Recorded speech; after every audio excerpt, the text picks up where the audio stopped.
Assalamualaikum warahmatullahi wabarakatuh. Bertemu lagi dengan saya, Febianti Dewi Anggraini, dari Praktikum ETAKS 6B.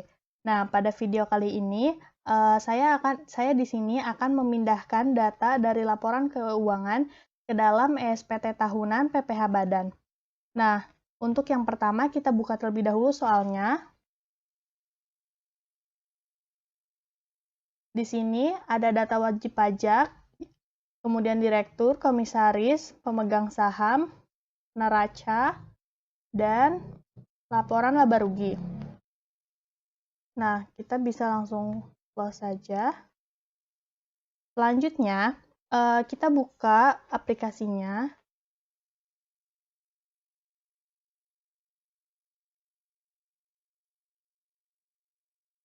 Setelah terbuka seperti ini, kita pilih database-nya. CV Nuansa Bening, kita klik OK.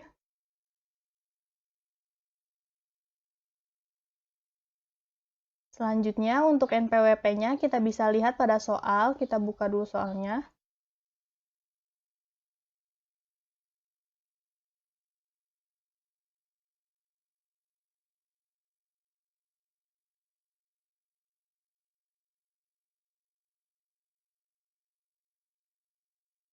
Nah, untuk NPWP-nya kita langsung copy saja. Kita klik OK.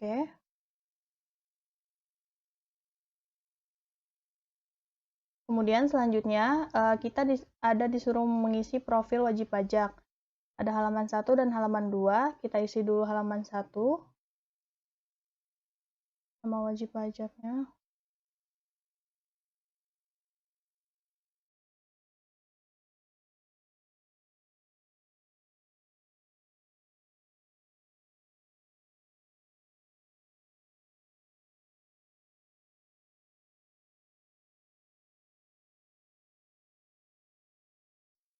Untuk kode posnya kita isi 42114.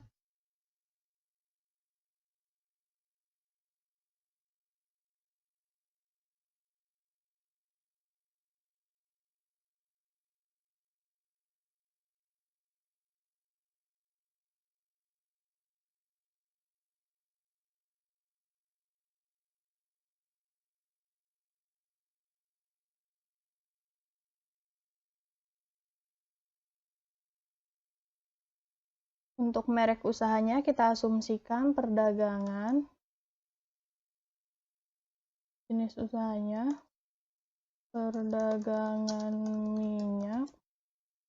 Kemudian untuk KLU-nya 4646.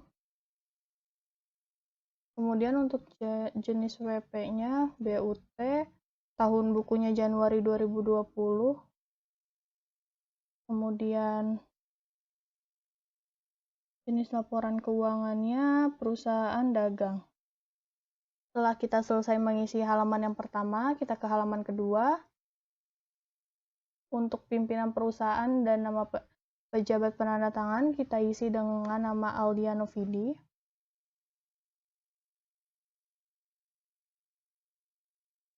Kita copy paste aja. Jabatan direktur.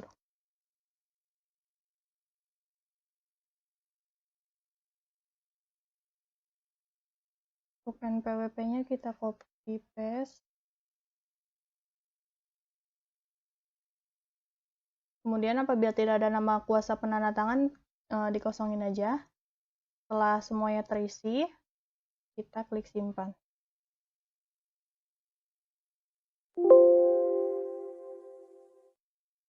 Nah, langkah selanjutnya kita login dengan username administrator, kemudian passwordnya 123. Kita klik OK.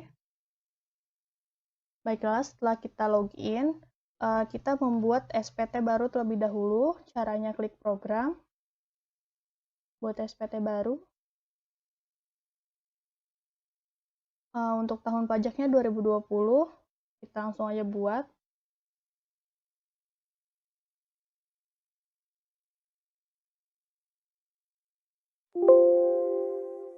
Setelah muncul tulisan SPT PPH Badan telah selesai dibuat, kita klik OK.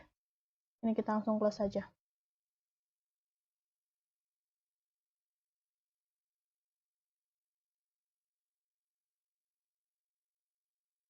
Selanjutnya kita ke menu SPT PPH. Di sini ada lampiran khusus, lampiran, kemudian SPT PPH wajib pajak badan, perhitungan PPH pasal 26 ayat 4, transkrip kutipan elemen laporan keuangan, dan surat setoran pajak. Langkah selanjutnya kita ke transkrip kutipan elemen laporan keuangan. Kemudian kita sesuaikan dengan apa yang ada di soal. Kita lihat pada neraca terlebih dahulu.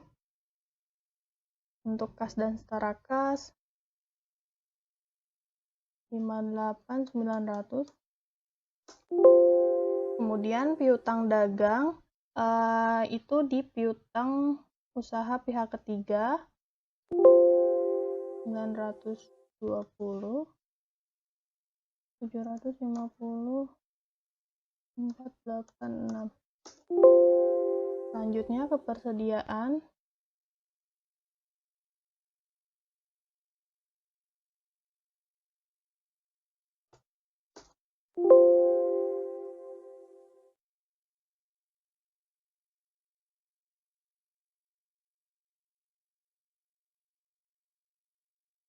Selanjutnya setelah kepersediaan kita ke aktiva.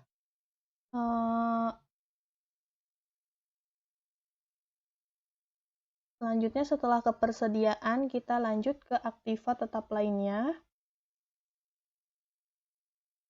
Ini didapat dari total hasil penjumlahan dari mesin dan peralatan, peralatan laboratorium, dan peralatan kantor dan mebel sebesar 1.127.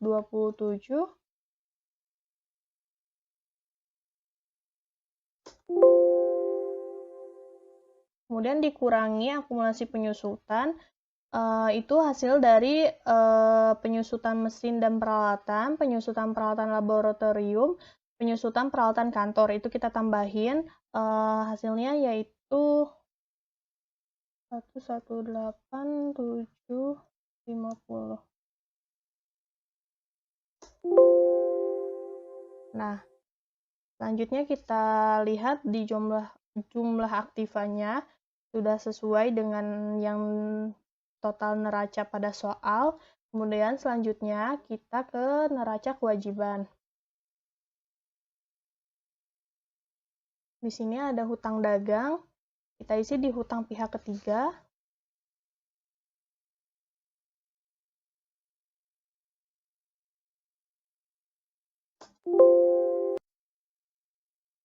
Selanjutnya untuk modal usaha kita isi di modal saham.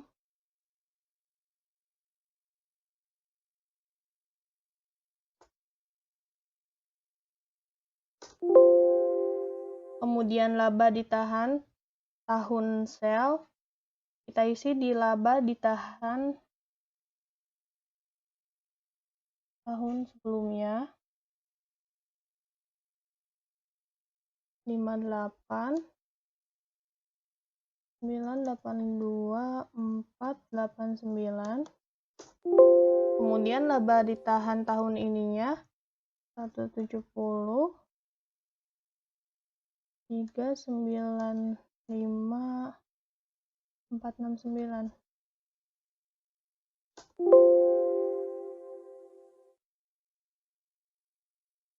Nah, kita samakan jumlah kewajiban dan ekuitasnya dengan total di sini.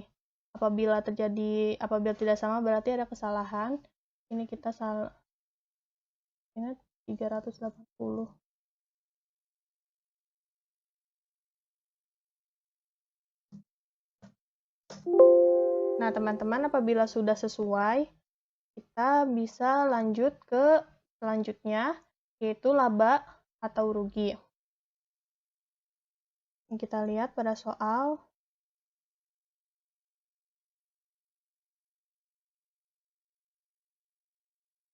Pada soal di sini penjualan bersihnya kita isi 4626.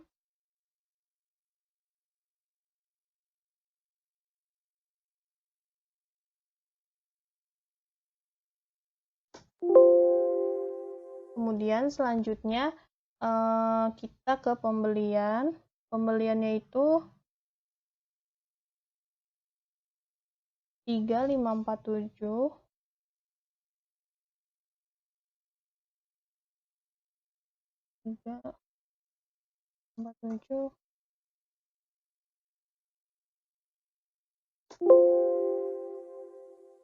Kemudian saldo barang dagang awal kita lihat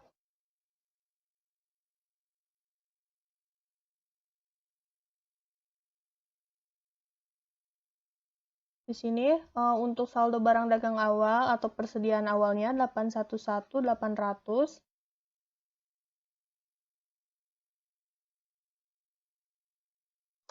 Kemudian untuk saldo barang akhir atau persediaan akhir itu kita isi 790.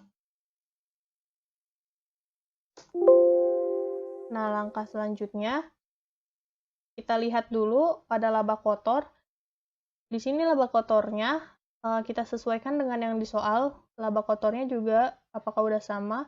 Apabila udah sama, kita bisa lanjutkan ke beban penjualan. Beban penjualannya kita isi sebesar 33 juta.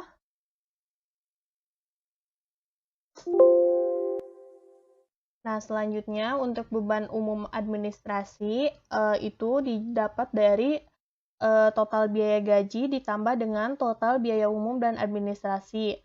Hasilnya itu 943, 360. Nah, selanjutnya kita samakan total laba usahanya dengan laba rugi operasional yang ada di soal. Apabila sudah sama, kemudian kita lihat lagi apakah sudah sesuai semua. Apabila sudah, kita bisa langsung klik simpan. Yes. Oke, kita ini silang saja. Nah, selanjutnya kita akan mengisi lampiran. Nah, caranya yaitu kita klik SPT PPH, kemudian lampiran. Nah, pada lampiran ini kita isi dari yang paling belakang terlebih dahulu atau yang paling akhir terlebih dahulu. Nah, di sini meskipun dalam formulir 1771 yang ke-6 daftar penyertaan modal dan perusahaan afiliasi dan peminjaman dari atau kepada pemegang saham atau perusahaan afiliasi itu belum tentu ada isinya, kita harus tetap membukanya. Karena apabila kita tidak membukanya atau terlewat, nanti kita akan mengalami error pada saat pembentukan CSV. Jadi kita tetap harus membuka semua lampiran. Kita klik. Karena di soal tidak ada daftar penyertaan modal, kita langsung close aja. Tapi harus tetap dibuka. Langkah selanjutnya kita ke SPT yang kelima, daftar pemegang saham atau pemilik modal dan jumlah dividen yang dibagikan dan susunan pengurus atau komisaris. Kita klik. Nah, di sini ada bagian A, daftar pemegang saham atau pemilik modal, bagian B, daftar susunan pengurus komisaris. Kita isi yang bagian B dulu, kita klik baru.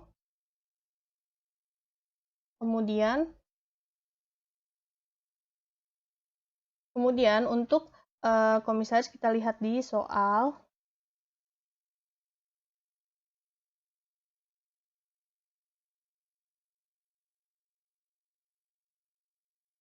Untuk yang pertama kita isi MPWP Aldiano.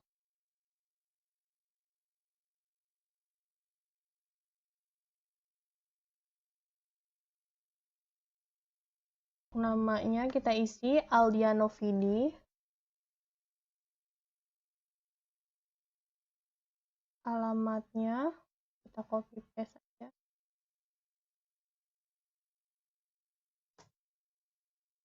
Jabatan direktur. Setelah itu kita klik simpan.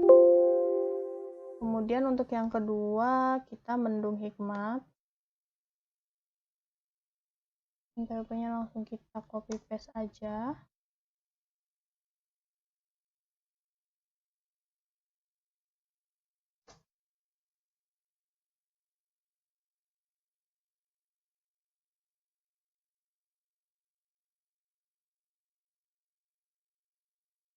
Batunya kita klik simpan. Nah, setelah kita mengisi yang bagian B, kemudian kita ke bagian A, daftar pemegang saham atau pemilik modal. Di sini kita klik baru. Untuk jumlah modal disetor penuhnya, yaitu jumlah total dari Aldiano Vidi 500 juta dan Mendung Hikmat 350 juta. Totalnya 850 juta.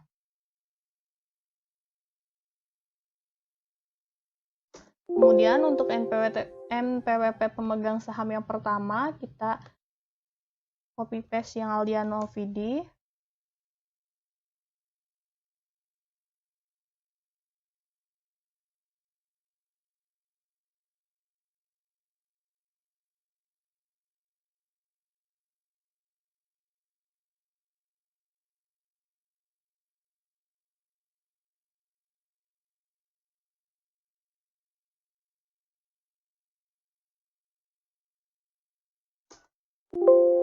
Untuk dividennya kita bisa kosongkan saja. Kita bisa langsung klik simpan. Kita yes. Kemudian NPWP pemegang saham yang kedua, kita copy paste dari Mendung Hikmat.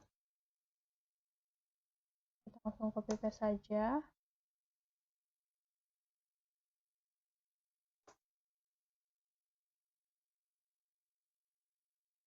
Amat.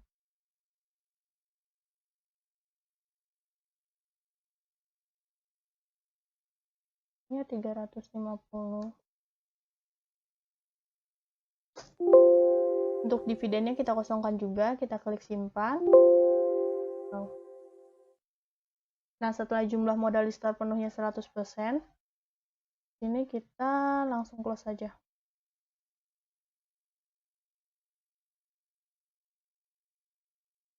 Nah, selanjutnya kita ke lampiran yang keempat.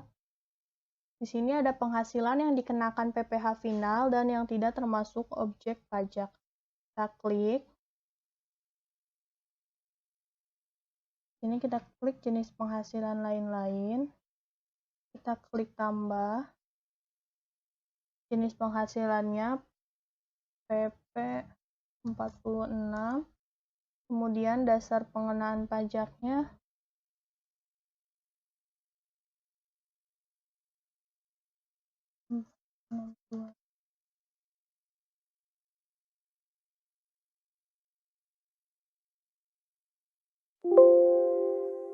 untuk tarifnya.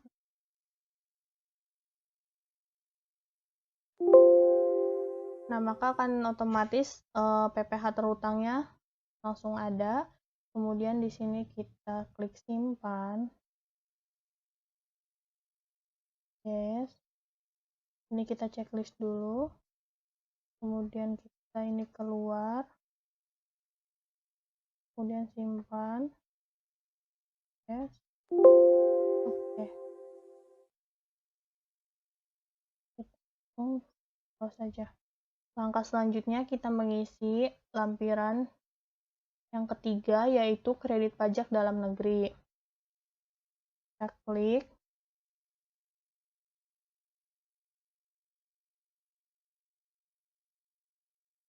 Karena pada soal di sini tidak ada kredit pajak dalam negeri, kita bisa langsung close saja, tetapi tetap dibuka. Kemudian selanjutnya, kita klik lampiran. Lampiran yang kedua kita klik. Kemudian kita isi untuk pembelian barang. Untuk harga pokok penjualan kita isi, untuk pembelian bahan atau barang dagangan kita isi 3547. Kita isi di pembeliannya ya, pembelian 3547 425964.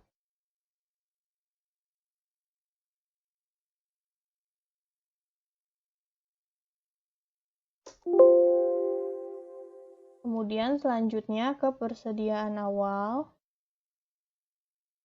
Ini persediaan awalnya.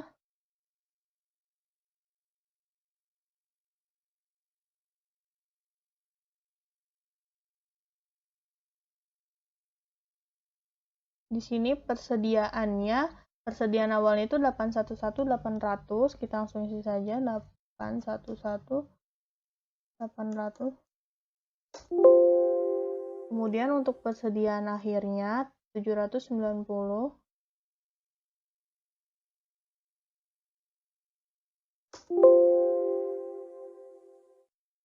Nah, kita samakan total harga pokok penjualan di soal dengan yang tadi kita isi, apakah sudah balance atau sudah sama atau belum. Apabila belum sama, berarti ada kesalahan.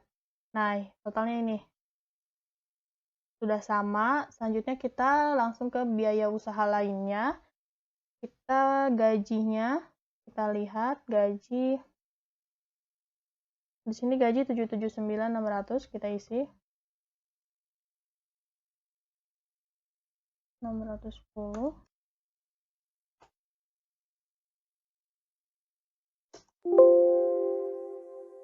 Kemudian selanjutnya biaya pemasaran.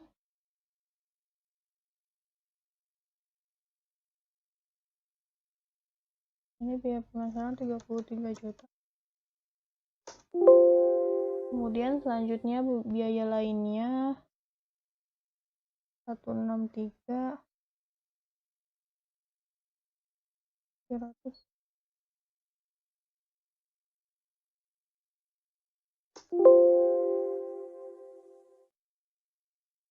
Biaya lainnya dapat dari total biaya umum dan administrasi 163.750. Kemudian kita samakan jumlahnya biaya usaha lainnya dengan total biaya, apakah sudah sama. Apabila sudah sama, kita bisa langsung klik simpan, kemudian yes. Oke, ini kita bisa langsung silang. Selanjutnya kita ke lampiran yang pertama. Di sini ada halaman 1, halaman 2, halaman 3. Untuk peredaran usahanya, kita isi dari peredaran usahanya kita isi dari 426.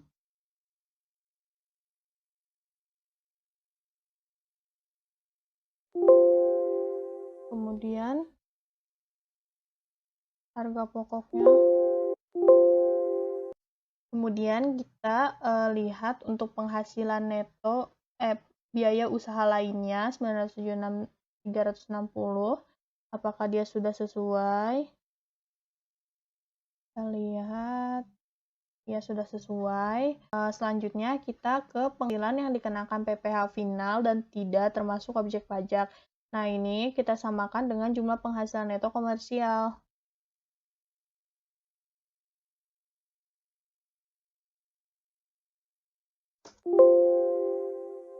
Nah, setelah itu kita ke halaman 2, kita cek apakah angkanya sudah 0 semua. Udah halaman 3, apabila sudah 0 semua, kita bisa klik simpan, lalu yes. Oke, kita bisa langsung silang. Selanjutnya kita ke menu SPT PPh, kemudian ke SPT PPh wajib pajak badan. Di sini untuk pembukuan, kita tidak diaudit. Kemudian bagian A sampai C itu 0 semua, kemudian bagian C dan D 0 semua, bagian E sampai G itu 0 semua. Kemudian untuk bagian H, kita hanya menceklis yang poin C sama D, yaitu transkrip kutipan elemen-elemen dari laporan keuangan dan daftar penyusutan daftar amortisasi fiskal. Nah, di sini sisanya kita jangan checklist. Setelah dihapus, kita klik simpan, kita klik OK. Ini kita langsung silang saja. Langkah selanjutnya atau langkah yang terakhir, kita akan mencetak dan KPP. Caranya yaitu kita klik SPT Tools, kemudian lapor data SPT ke KPP. Di sini kita tahun pajak 2020, tampilkan data. Kemudian ini kita checklist. Ini kita mau data disimpan di mana? Kita di data lokal C aja. Kemudian selanjutnya kita create file. Nah, setelah ada data telah disimpan dalam bentuk CSV format, kita klik OK. Ini kita langsung close aja. Selanjutnya, kita akan mencetak SPT-nya, yaitu kita ke SPT Tool, menu cetakan. Untuk tahun pajaknya, kita klik 2020. Kita select all. Terus kita cetak. Kita tunggu. Nah, di sini kita bisa lihat SPT tahunannya. Apabila mau di-print, langsung print saja di sini. Kita lihat. Ini yang tadi datanya sudah kita isi. Lampiran pertamanya. Kemudian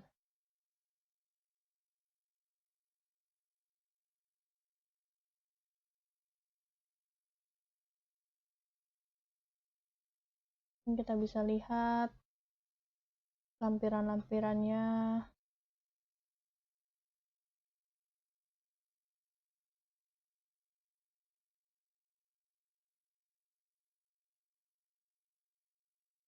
Setelah itu, apabila kita mau mencetak, tinggal dicetak aja, kemudian kita sekarang langsung close saja.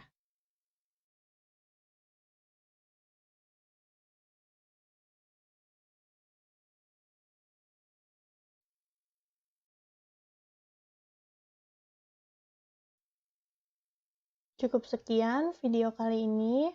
Mohon maaf bila ada kesalahan. Assalamualaikum warahmatullahi wabarakatuh.